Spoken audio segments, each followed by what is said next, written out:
inches of blood out for you. Ooh. Local music from air to none. Throw in some classics, King Diamond, Metallica, and whatever else you want to hear.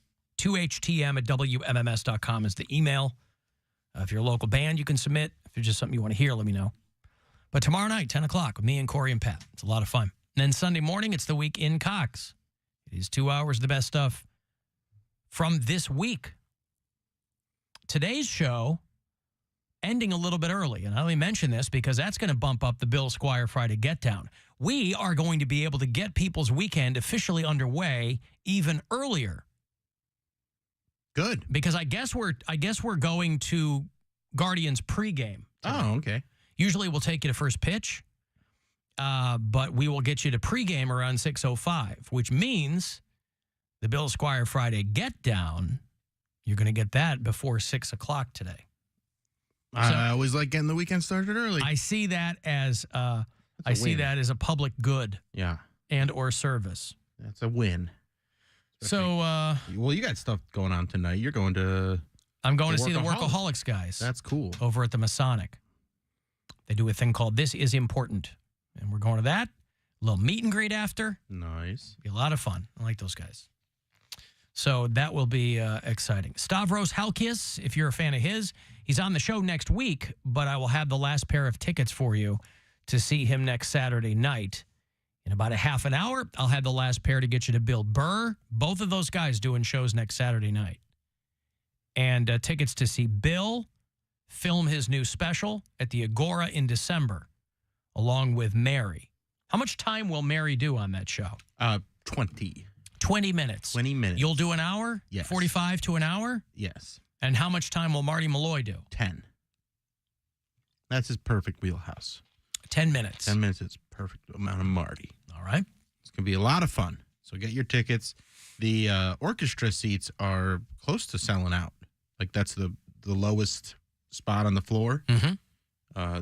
So thank you, everybody that's already bought tickets. That makes me feel very good. Is the floor going to be seated? Yes. Okay. So the floor seat, it's all seated. So the floor, and then there's 2 tiers, well, 3 tiers after that are seated, and then the mezzanine. So I don't think I've ever been to an Agora show where the floor was seated. It's always a pit, the shows I go to. Now, Christopher Cross will probably be seated. Probably. On Wednesday night. I don't know if So you've never been to a comedy show at the Agora? I have not. They're always seated. Nope. Yeah, no, I have not. I don't think. I feel like there was a show years ago.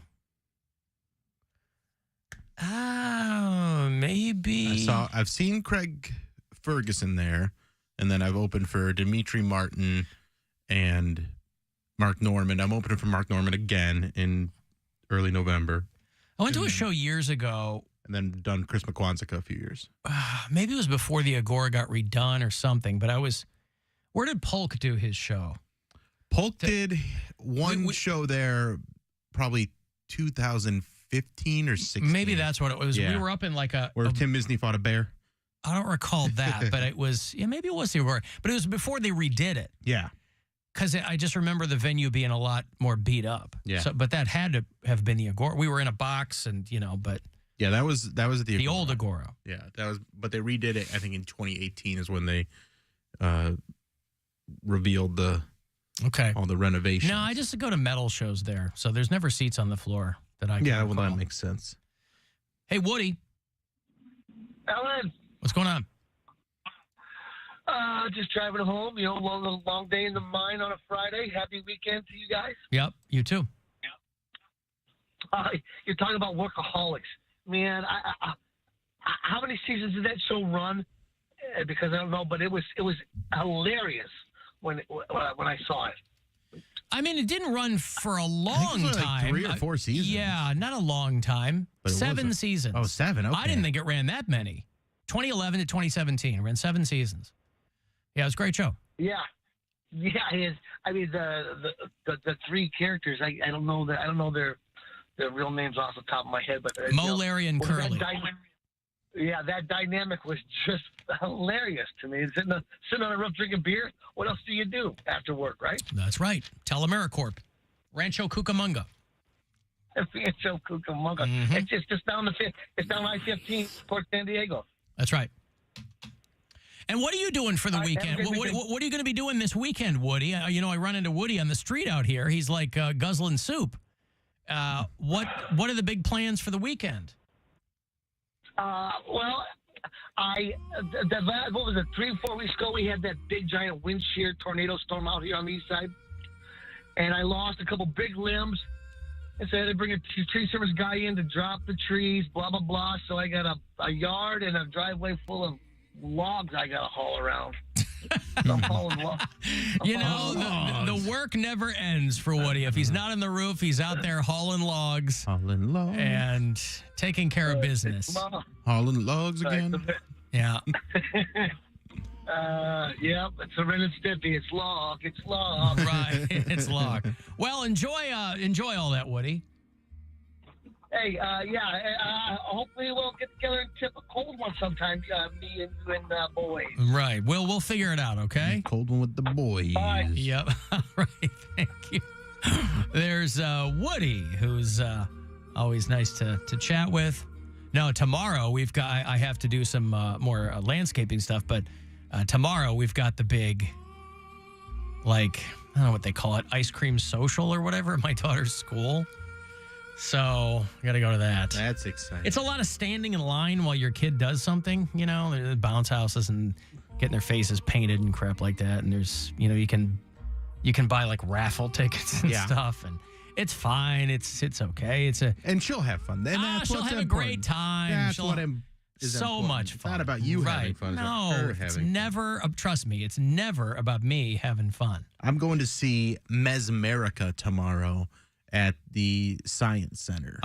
What is Mesmerica? Mesmerica is an immersive experience where it's like some sort of sound. Is this a traveling show or something that the Science Center does? Well, they're doing it in their IMAX Center. Yeah. And in the dome? In the dome. So you're all surrounded by lights and different cool visuals, and then they play this audio, this music that this guy like a symphony type of thing. Mm-hmm. So I'm excited for that tomorrow. That should be a good time. Okay. Now, why are you going to that? That sounds like something for kids.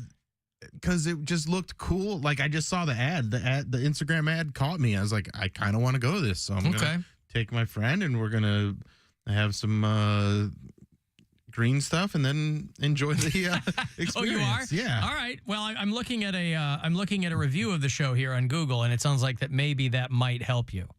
That might help your experience. What does the review say? Well, granted, it is a 1-star review. There are other ones way better than that. But I always enjoy reading 1-star reviews of anything because those to me are just funny. Mm-hmm. It's a glorified Windows 98 screensaver with a hippie narrating, telling everybody that they should be more happy in their life. Okay. Bring it on. Bring it on. I'm all about people telling me to be happy. Yep. I want to be happy. I think it'll be fun. What's the downside of that? Yeah. And you know what? I always love those screensavers. The tubes. Come on, right. The tubes were entertainment. Tubes are great. The tubes, the aquarium where to go to the fish. That was a good one. Yep. Screensavers back in the day were pretty awesome. That's right. Tubes were real good.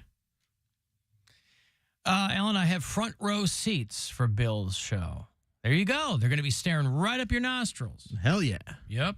Appreciate you so much. Let's sell it all out.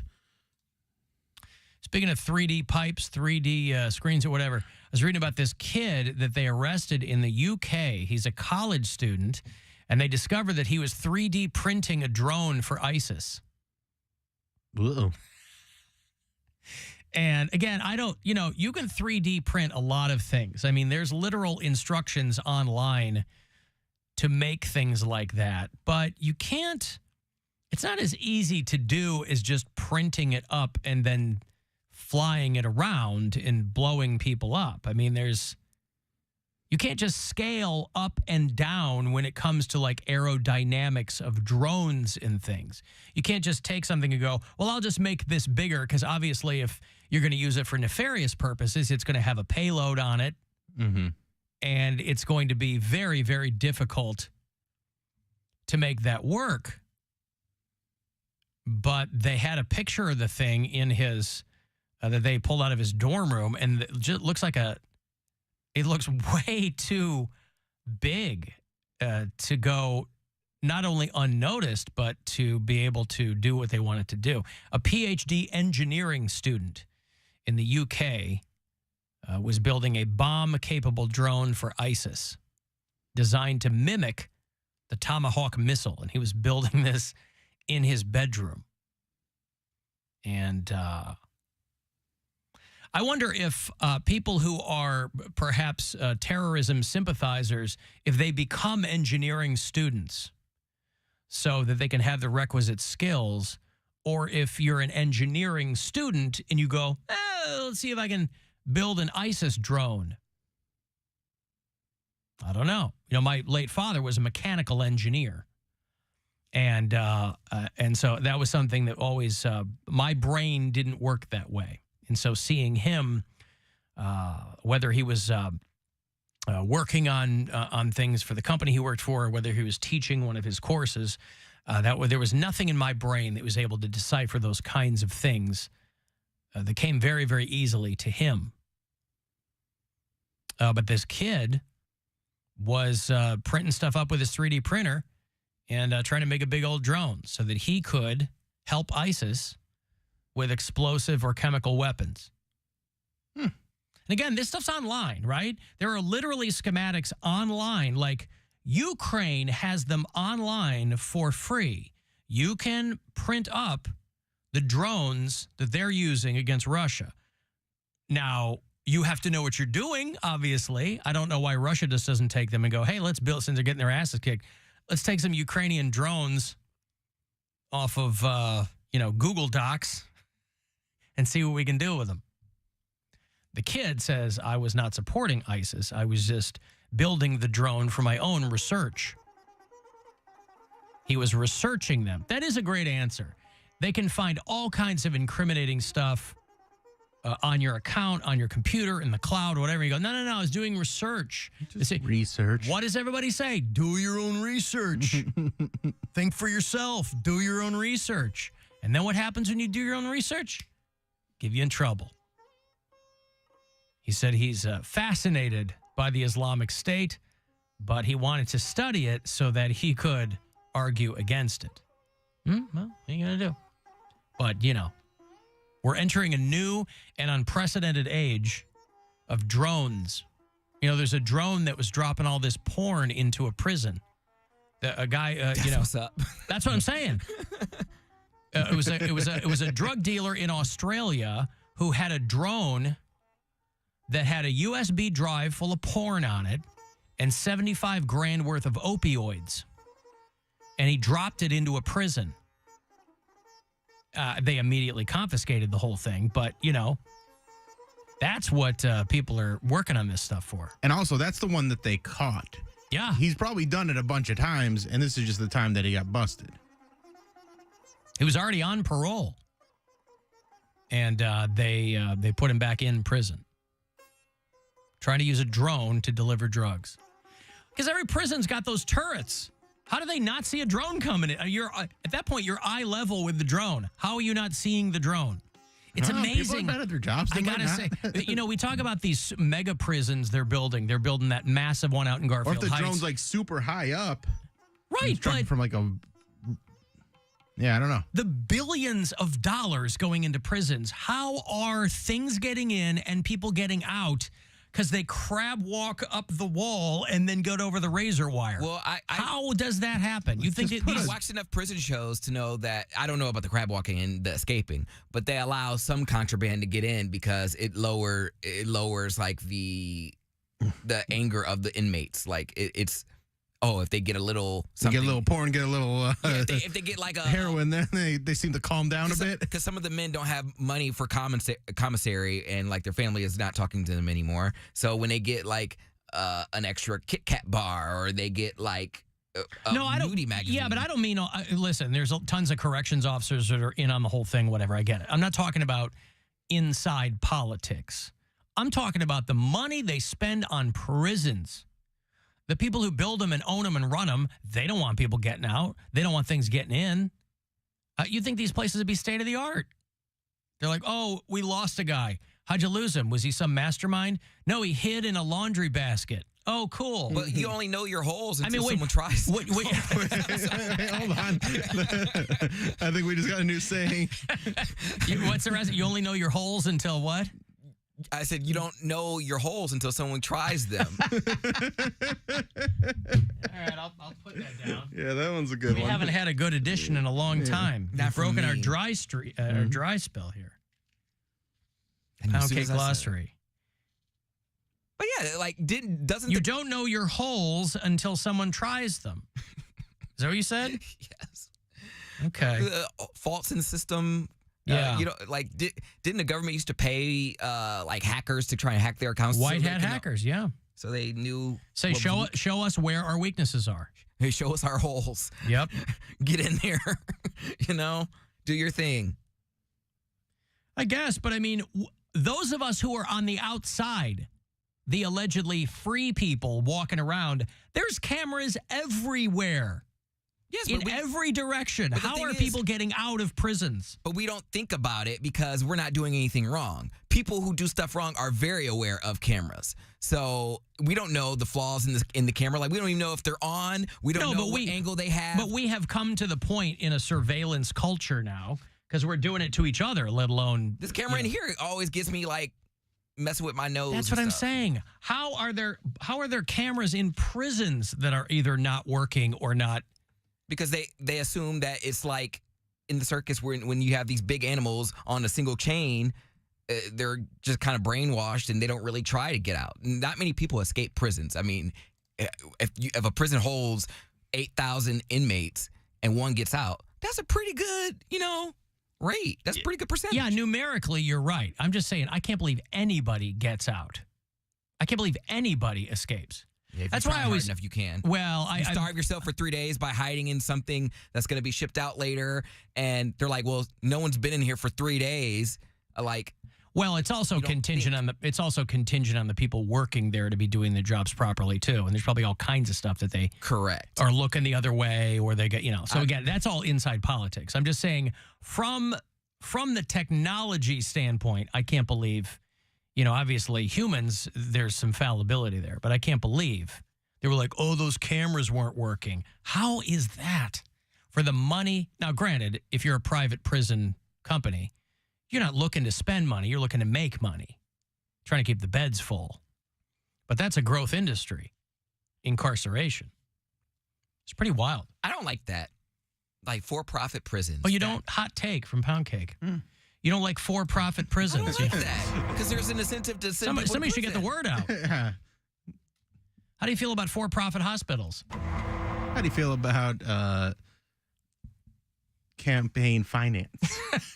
I don't like any of that. And he doesn't like any of it. That's why I don't. Oh, come on. You guys finish. No, I know. Mm-hmm. I know. Okay. I know.